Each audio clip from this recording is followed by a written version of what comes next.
charcoal sketch was printed by Yonkers in Des Moines, 1942 to 44. They issued it and gave it to those who gave their funds for wartime relief during World War II.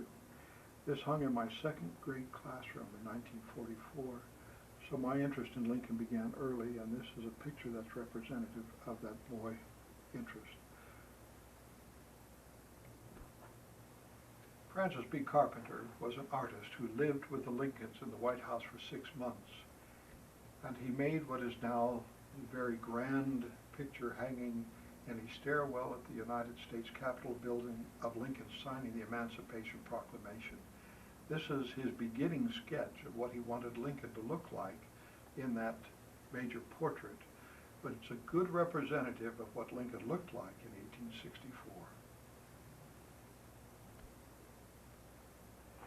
March 10th, 1932, my grandmother and grandfather Rietveld, who lived north of town, came into town to get groceries. Their farmhouse caught fire.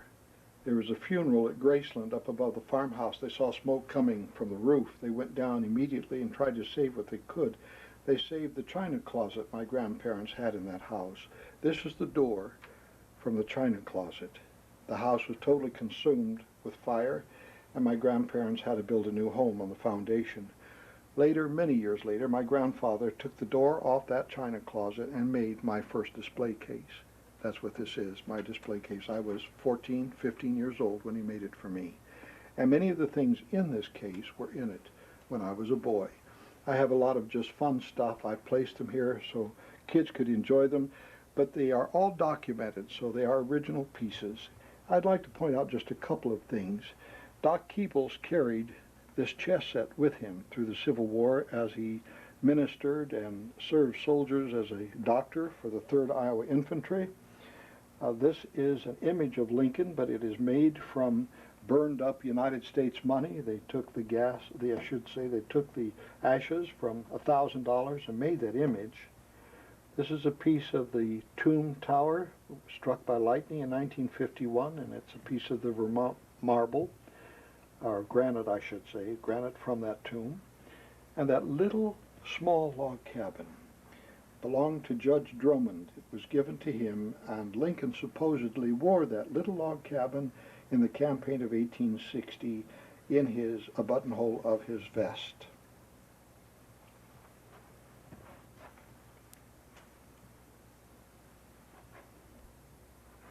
We have many different things in this case that come from the Lincoln home, as well as from the places he lived before he moved to Springfield.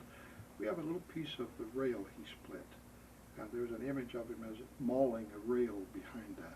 This is from the campaign of 1860, where he was known as Lincoln the rail splitter candidate. We also have a piece of the hearth, read by the light of the fire, over that little piece of stone in Indiana. The little pieces of rock next to it are from the Peterson house where he died. We have other pieces in there, but those are just some examples. Abraham Lincoln journeyed to Chicago, where he was practicing law, and he had some cases that were tried in Chicago at the court there. While there, Leonard W. Volk asked if he would be willing to have his image made, and from that Volk could make a bust of Lincoln. Lincoln consented. Between cases, he would go over to Volk's office, and they would prepare him to make this particular bust. This is it. It was made about March 29th, 1860, and is taken from life. Volk painted his features, his neck, his face, his hair with a substance, and then poured something that would harden over his head and left 2 quills in his nostrils so he could breathe. And so when the time was right and the mold was just set perfectly, Lincoln was to pull it off of his face and his head. As he grabbed it to pull it forward, unfortunately for Lincoln, and I'm quoting him, it was a very unpleasant experience. The hairs of his temple got caught in the mold. And as he pulled the mask off his face, he cried. He said it was very unpleasant. It brought tears to his eyes.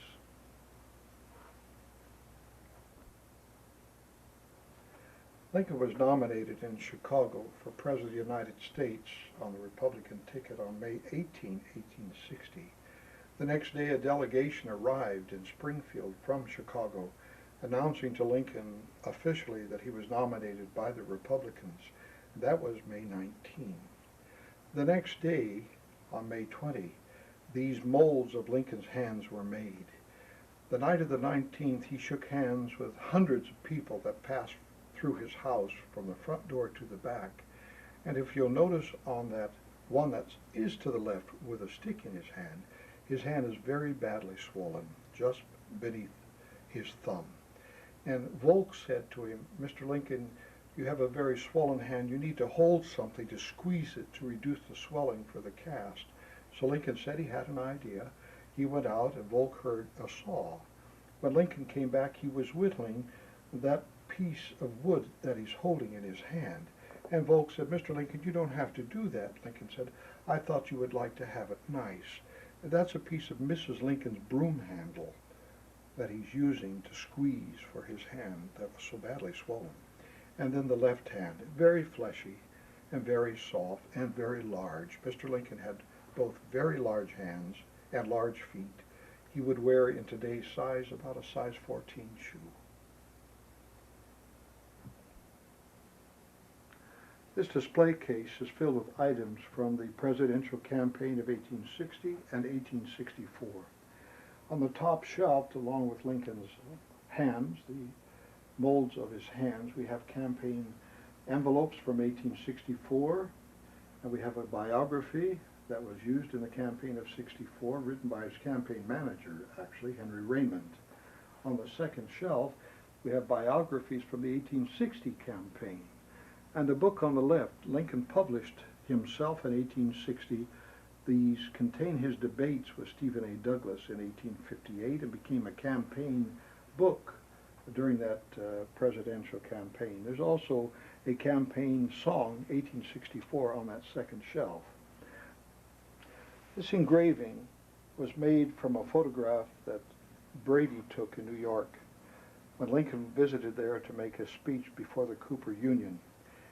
Abraham Lincoln later said that this photograph, taken by Brady, was responsible for helping make him President of the United States, together with a speech he made at Cooper Union on February 27.